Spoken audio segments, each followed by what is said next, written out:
often hear people joke around and say, I am so OCD, right? Well, if you think about it, a lot of people believe they have some form of ritualistic behavior, some rigidity. Some call it a habit, some call it a compulsion, some call it a superstition. Even I have something I do before every show. I touch this giant electrical outlet that is right outside my office. I do it every morning on the way to the studio for good luck. I was curious to see if anybody else has a secret ritual or habit, so we ask our audience today. And yeah, we got some answers. Alan, where are you? Alan, you wash your hands how many times a day? 50 times. 50 times a day. All right. Denise, you step off of a curb how? With my left foot. Every time? When I'm running, I have to step off the curb with my left foot and back on the curb with my left foot. Every time. For some, OCD can become more than just a nuance. It can become very debilitating. My guest today is a mother of 2 young girls who says she has become trapped in her own mind. She has to cuff her hands and feet and wear a mask over her mouth and sleep on the floor while her husband is sleeping in bed. Now, her friends and family have no idea about her secret life full of rituals and daily checklists and numbers, especially the number 18. I have a copy of her book here. What does it all mean? Laura tried to explain it to us in a home video. Take a look. I had this sudden fear that I might hurt somebody in the night, so I made makeshift handcuffs. Also, I had to sleep with this mask on. Time for detox. Coffee again. As I'm doing the detox, I'll repeat it in my head, 1, 2, 3, 4, 1, 2, 3, 4, or 10 like 4 times. I'm worried tonight that there's germs in my hair, so I'm going to soak it in this coconut oil. I touched some Bibles today, and I'm not sure if I was clean enough. Afraid that maybe I might have had a blasphemous thought. Terrible mother, a terrible wife, and just a terrible person. Well, Laura's husband, Brian, says he had a happy marriage and family, but then after the birth of his second daughter 6 years ago, Laura started doing strange things like what we just saw. Well, she was diagnosed with OCD in January of 2014. Brian says he knows his marriage is in sickness and in health, but Laura's disease is making him think about divorce. And he says, you know, frankly, I feel awful about it, but it's the truth. When I first met Laura, we just hit it off. Laura seemed like a normal girl. I loved her. Our marriage now isn't a marriage. It's been a long time since we've had sex. That's our bed, that's where I sleep, that's where she sleeps. She typically wears a surgical mask, binds her hands together, and recently her feet as well, which scares me. I have no idea why she's doing that. What if I develop some sort of a sleep disorder where I hurt people or do things in my sleep and then don't remember them in the morning? I can't tolerate sex because of my fear of bodily fluids and my fear of contaminating him. We can't even hold hands at this point. Whenever I have intrusive thoughts about sex or say the word, I have to tap my knee 4 times to cancel it or neutralize those thoughts. When we had the conversation about divorcing, she basically told me, if you leave me, you're letting me die. When you say for better or for worse, you don't usually think about the worst. I can't really see myself with another woman, but I also can't see myself not being intimate for the rest of my life. Laura was determined to travel to Los Angeles to meet me and get help not only for herself but for her family. She made it here, but in order for us to interview Laura, she had a list of requirements. Take a look. In order to be able to talk to you guys today, I had to make several requests. I asked to make sure everyone took off their watches and that there were no clocks in the room. I had to have pen and paper beside me, so if I needed to write number 4 or 18, that I could. I requested a white mug because I only drink from white mugs, and I requested the water in glass bottles as well. If I don't have these things, I can't function. I have a huge fear of people laughing at me, thinking I'm crazy. I'm pretty self-conscious about my disorder. Well, Laura got what she needed, and we sat down to do the interview, but it seemed like her OCD did most of the talking. I struggled with these issues for a long time before I was officially diagnosed. I just sprayed my hands because I've been touching things around here, and I get worried about picking up the germs. My life before OCD was a lot different. I was very successful. I was pretty social, confident, good self-esteem, funny, laid back. But since the OCD, that's kind of all gone away. I need a drink. I just need someone to open it. I'm looking for this measuring spoon because I drink the water in 4-ounce increments. I just measure the water, like,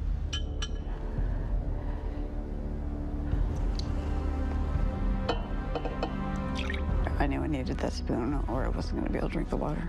The OCD's really affected my family life, and I feel really guilty and like I'm a horrible mother and wife because of it. I worry a lot about how it's affected Brian. Like, I know he's more stressed and more tired. Like, he's pretty much carrying the workload of 2 parents right now.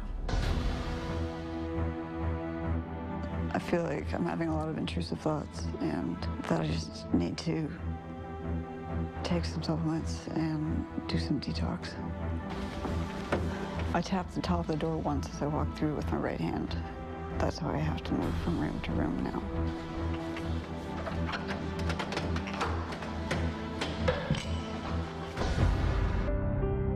When I left the bathroom, I had to tap each 4 corners of the light switch near the door. It just brought my anxiety down to a place where I feel like I can focus again.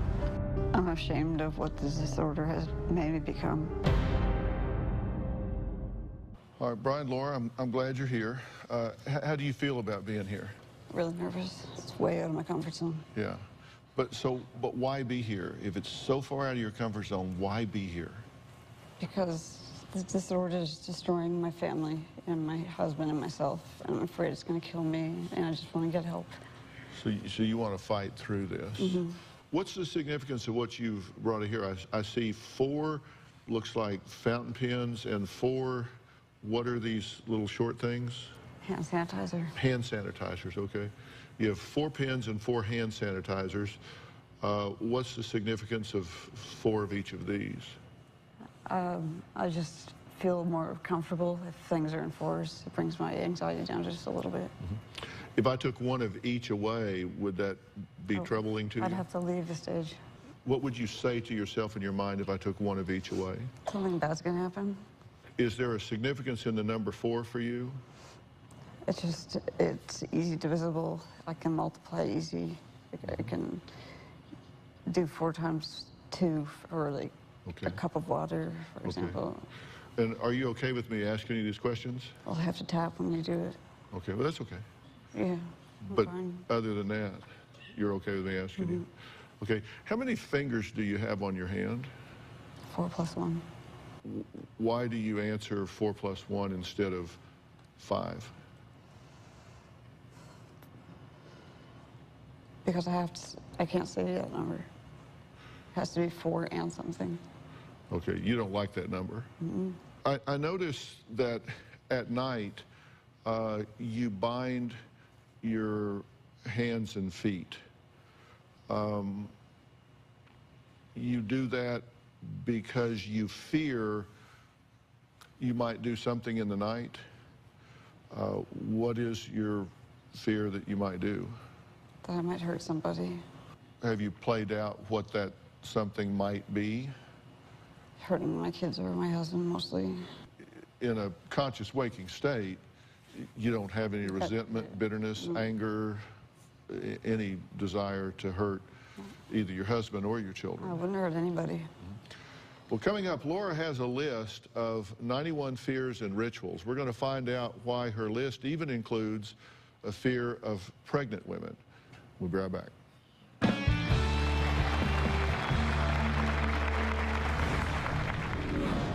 You touched a Bible and you thought you weren't clean enough. Yeah.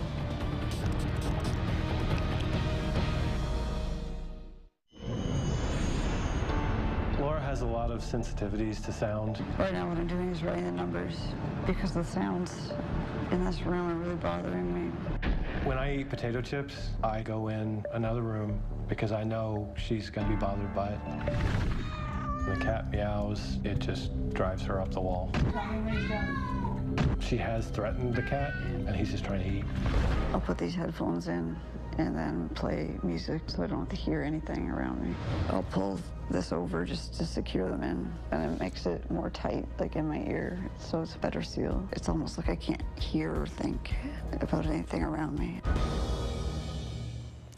I've said we're here for a couple of reasons. One is I want to help you with your OCD, and you're seeing a therapist right now, and from what I understand, a very capable therapist that's very devoted to helping you, so certainly I hope you continue with that.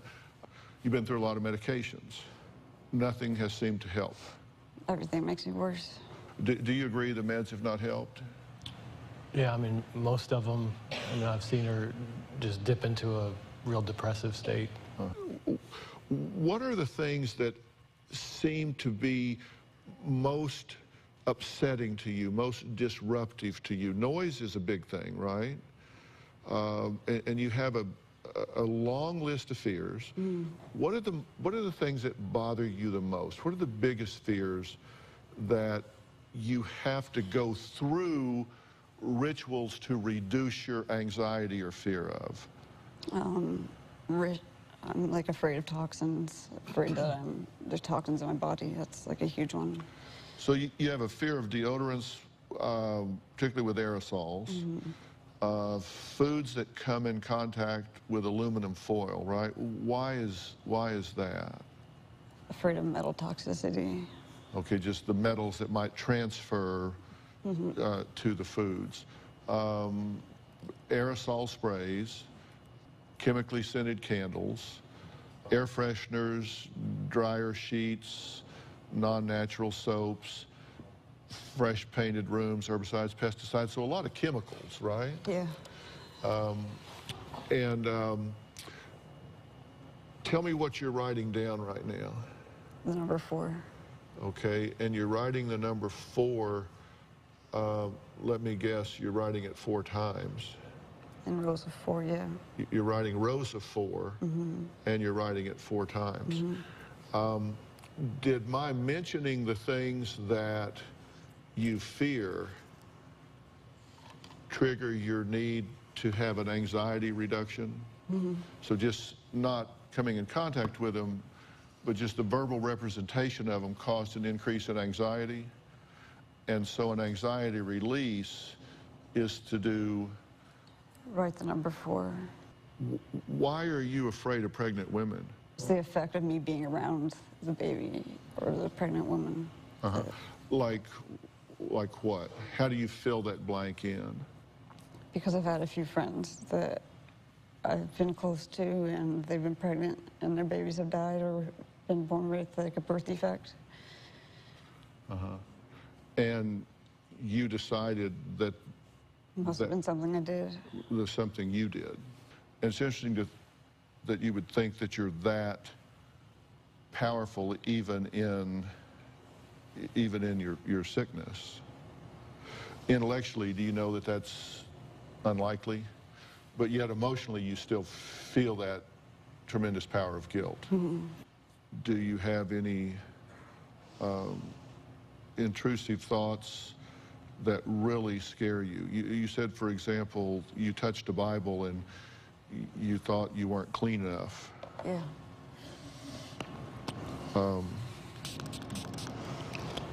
You know, that's holding yourself to a pretty high standard, right?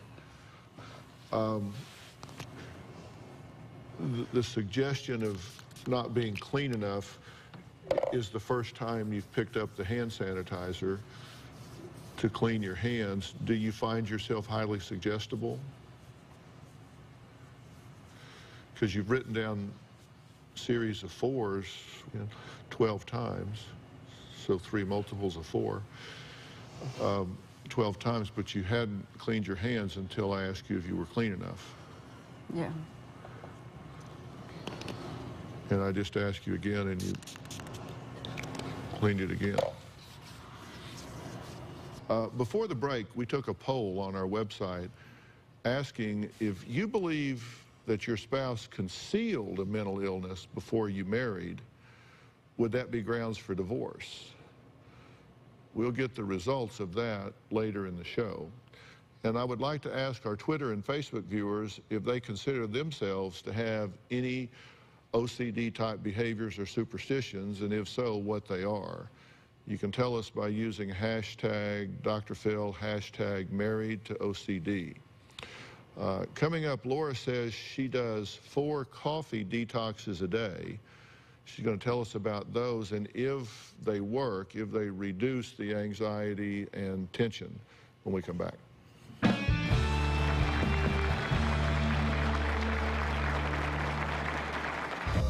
There's a long list of things that I'm afraid of. The OCD makes me have a fear of electric blankets, electric razors, electric toothbrushes, chemicals and toxins and pesticides, herbicides.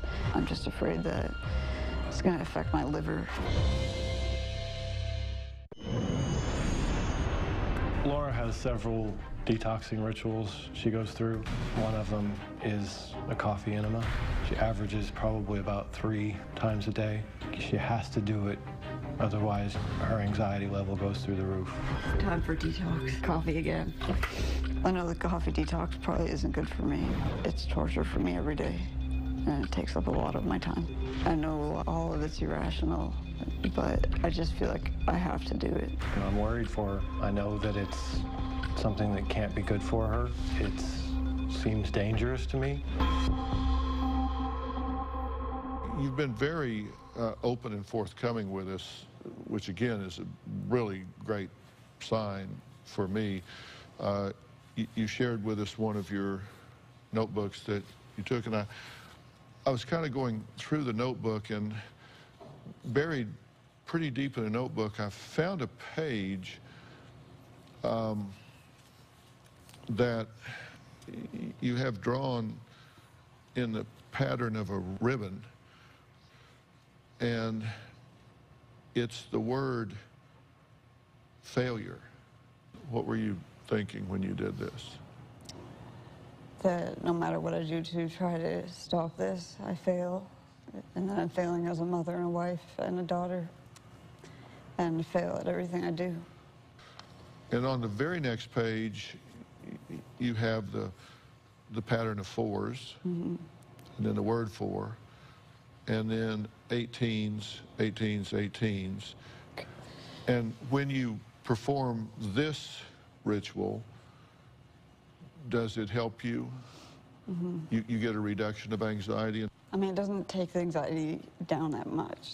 Like maybe 10% or so, maybe.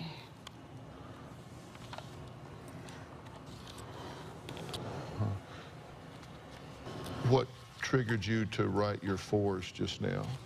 Because I said a number that wasn't 18 and 4, or a multiple of 18 and 4. When was the last time you felt what you would consider to be relaxed? I don't even remember. Could you try an experiment for me? Would you do that? And if I were to touch your arm, but on your sweater, not your hands or anything, would that be okay? Can you sanitize your hands first? Sure. You want to do it? You want to squirt me? Yeah. I do this all the time, actually, because I'm around people all the time. I don't want to get a cold. Okay. Good? Okay, let's stand up. Okay, here's what I'd like for you to do. I want you to put your arms out straight like this. Stand in front of me a little bit. Okay, and I've got your arm right here, okay? And I'm going to count to 3, and you're holding your arm out now. When I count to 3, I want you to completely relax your arm. 1, 2, 3. Okay? All right, how'd you do? Not good. Not good. All right, you want me to try it? Okay. Can you kind of hold my arm up? I don't want to touch you. Okay, that's all right. Can you count to 4 instead of 3? Sure, would that help? You count to 4. 1, 2, 3, 4. Okay, now, you. Okay. 1, 2, 3, 4. Okay, how'd you do? Not as good as you. A little bit. Okay, all right, you can sit back down. So Brian, my point here is she has an absolute inability to remove tension. And how long has it been since you've taken a deep breath? That's right. I don't remember that either. I'm going to ask you to breathe in to the count of 4. I'm going to ask you to breathe out to the count of 4. Here's how we're going to do it. Watch me.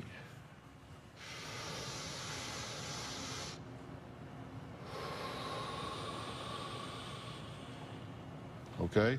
Deep breath, mouth open. Here we go. Go. Out.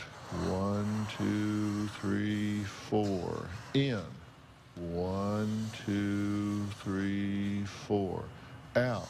1, 2, 3, 4. In. 1, 2, 3, 4. Out. 1, 2, 3, 4. Okay. If you can condition yourself to do that,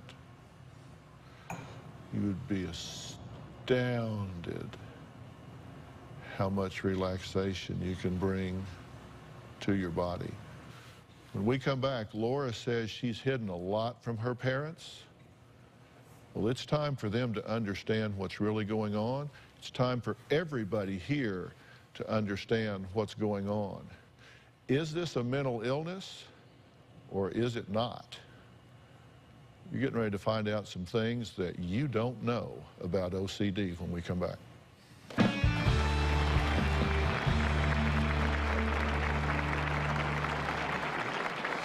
I've tried to reach out to my parents to explain my OCD, but I get scared, so I hold back a lot.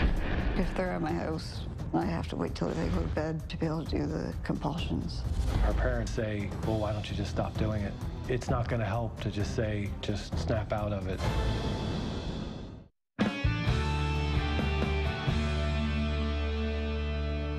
Laura says her parents, Denise and Larry, have no idea how bad her OCD has gotten because she hides it from them. Take a look. I noticed that Laura lost a lot of weight after the birth of her second child. She was just skin and bones. It was just dreadful. I knew for sure that she had an eating disorder. I asked Brian if he could keep in touch with us because we had no idea what was going on. It's a little bit awkward to talk about Laura's health. Laura becomes anxious if I ask her too many questions. I feel that Laura's marriage is intact. They seem like they're in love with each other and that they care a great deal for each other. I'm selective about what I say to Laura and what I say to Brian because I don't want it to ever seem like I'm trying to dig for information. We're just concerned parents. We want to know what's going on. Okay, thank you for being here and joining us. This is much more advanced than I think you have been aware of. Would that be an accurate statement? We heard things today that I couldn't have dreamed that was happening.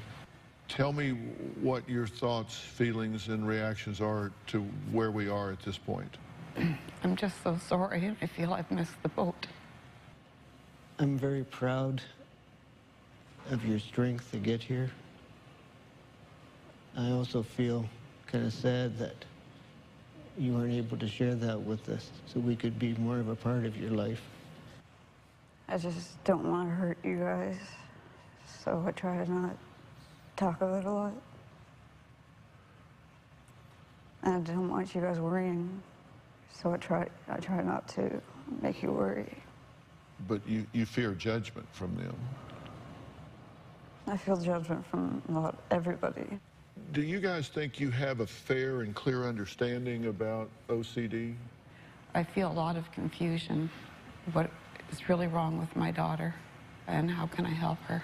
I want to give you at least a definition of it, and then we're going to take a break, and I want to come back and explain more about it. But it's characterized by obsessive, and that's persistent and intrusive thoughts.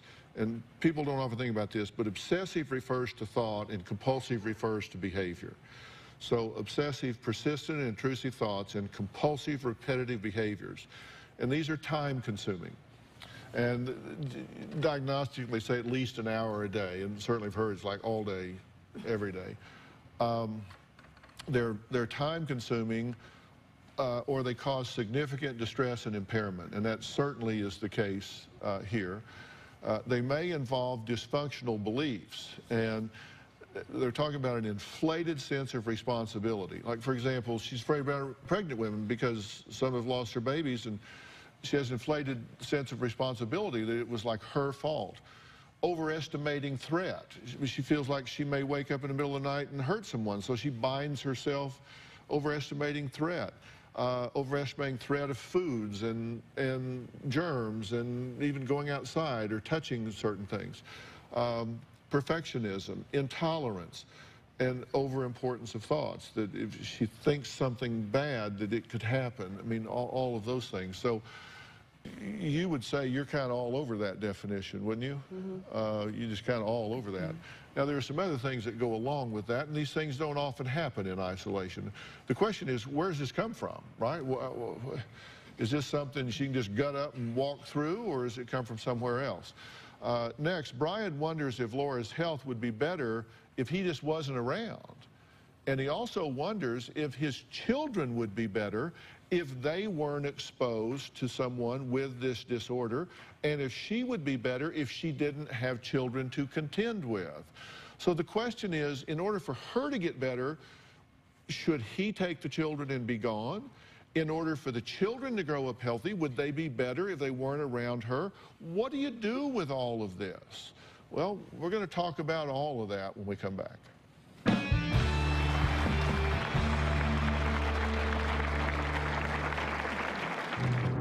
I'm 5'4½". I'm probably between 85 and 90 pounds. My oldest daughter said that I was skinny and how cool it was. I'm worried that she'll think that being skinny is something that you should strive for. They're obviously seeing her anxiety. I'm worried that they're starting to mimic that because it hangs over the house. I try to do everything I can to be a good mom because I just love them. Part of why we've hit rock bottom is because I've lost hope. We've taken these vows of sickness and in health, and I want to stick with her, but it's difficult when there basically is no marriage. I'm afraid he's going to leave me, which increases my compulsions. But because of the OCD, I feel like I have to do more compulsions, and maybe I can save it. Considering that I would possibly have to divorce Laura makes me feel terrible. I just want to know if my marriage can be saved. Well, I don't want to bury the lead because I want to tell you the answer to that question is yes. And I have to tell you that there's a lot that we don't know about OCD, and there's debate about whether we should refer to this as a mental illness or a brain disorder, actually, and there are features of both. I want to introduce a colleague of mine. This is Dr. Charles Sophie. Dr. Sophie is an eminent psychiatrist. He is well-versed in brain function, brain chemistry, and the role of neurology and neurotransmitters, particularly with regard to this kind of disorder. Dr. Sophie, would you come up for a minute here, if you would?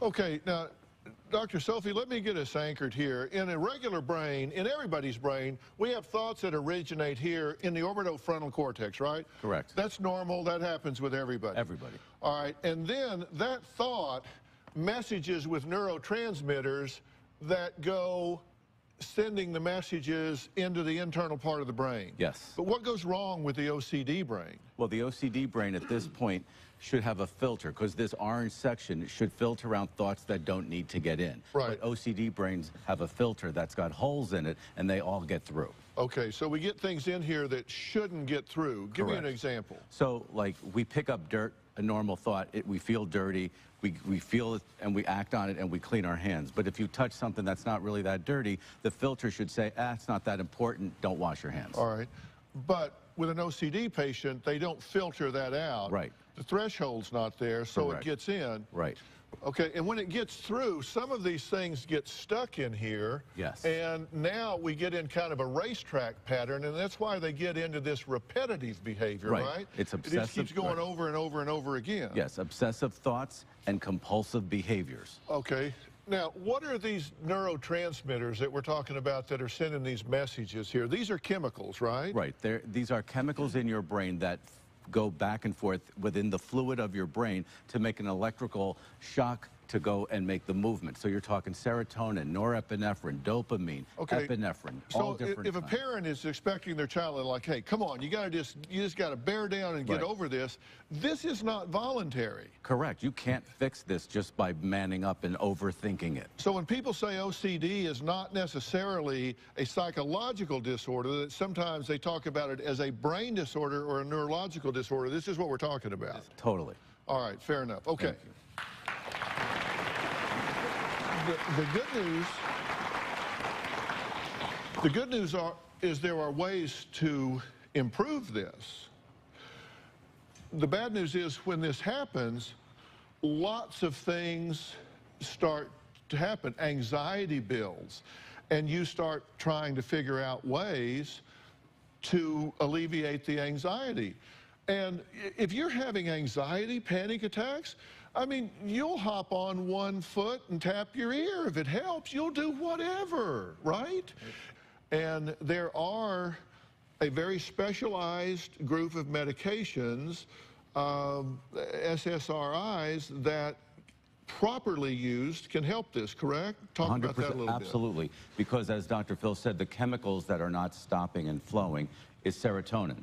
In other parts of the brain, there's other chemicals, but serotonin is your key chemical that's not flowing right. And so the medications prevent the serotonin from going places it shouldn't and makes it go where it should and stay longer where it should. It's selective serotonin reuptake inhibitors that it has to be very dialed in. It's a very specialized sort of thing, but it can be great help. And there are other things that you can do that are not medication-based, some things that you can do at home, some things you can do therapeutically that can really help to get this under control. So there is help for this. I love that you're supportive. You need to take your house back. And you don't need to live like this anymore either.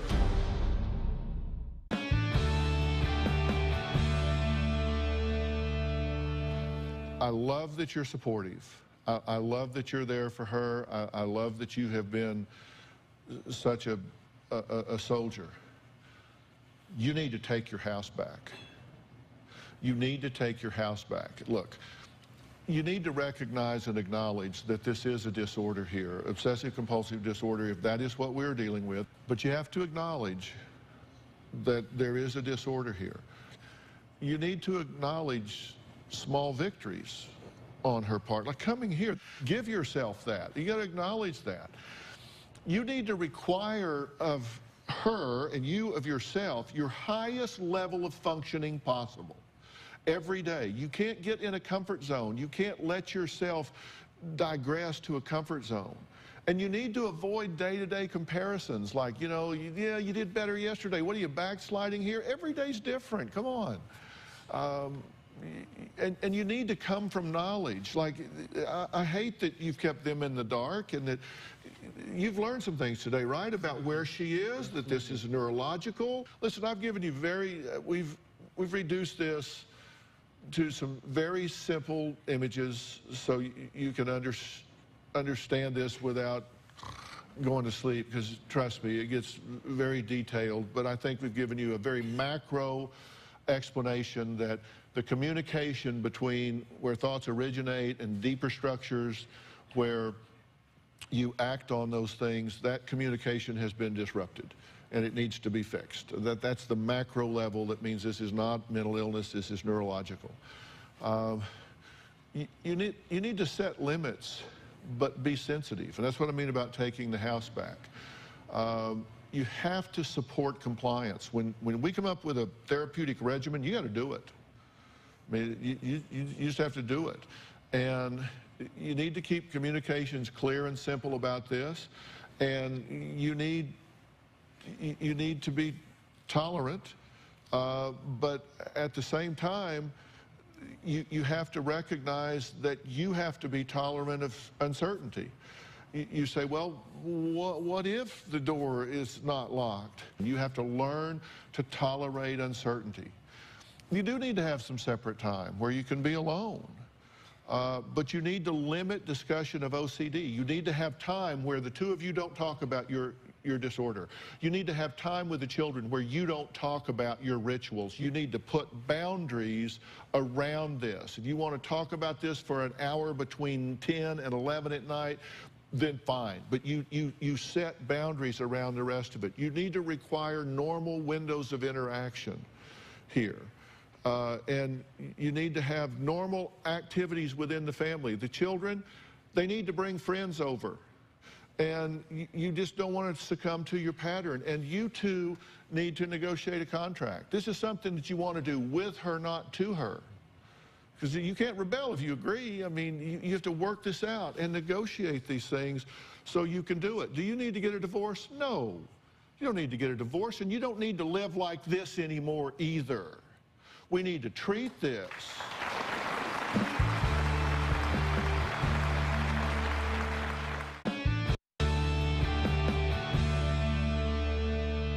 Is this bothering you? A little bit. I believe that even through all of the distortion, I have this strong belief that people know the truth when they hear it. Look at me. Am I telling you the truth? Do you hearing the truth coming from me? You know I'm right. And can you do this? And I'm going to bring you some help. We're going to help your therapist help you. We're going to get you neurological help. We're going to get this thing turned around. Okay?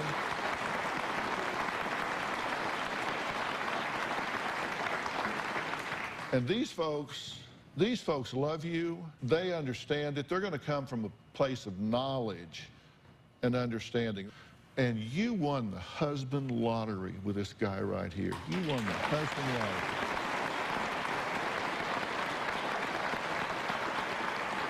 Earlier I asked, if you believe that your spouse concealed a mental illness before you married, is that grounds for divorce? And the results are very close. 53% said yes, 47% said no. It was just an interesting question that we had. She did not deceive here. She did not hide a mental illness. It was just a question that came up because of a lot of letters that we had. How do you feel about what I'm saying to you? I'm nervous, but I trust you. Do you trust you to work through this? Can we do this together? If we put a team around you, can we do this? We have the right team, yeah. Isn't it time? It's time. Can we do this? Okay.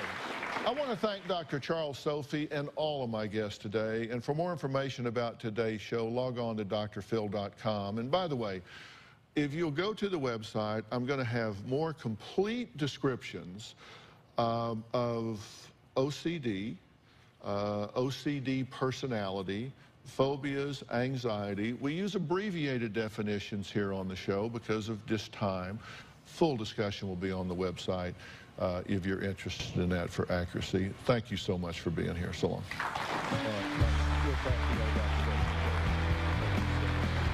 We'll get this worked out.